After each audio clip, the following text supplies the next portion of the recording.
Understanding, fill the air, in English. Hello, language enthusiasts. Today, we're going to dive into the picturesque world of English idiomatic expressions, specifically focusing on fill the air. This phrase paints a vivid picture with words and has various applications in English. So, let's get started and fill our minds with knowledge. Fill the air often starts with its literal sense, when a tangible substance occupies the space around us.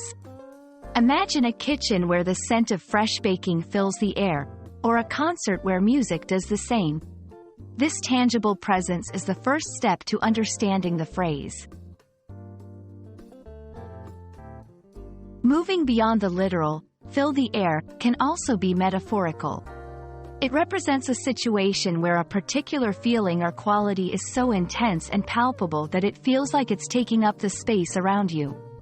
It could be excitement, tension, or joy, emotions that can't be seen but are definitely felt. Let's see how this phrase works in context. When someone says, "Anticipation filled the air before the announcement," it means that everyone was brimming with eagerness.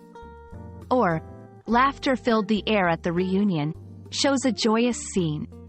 These examples help illustrate the phrase's versatility in English conversation.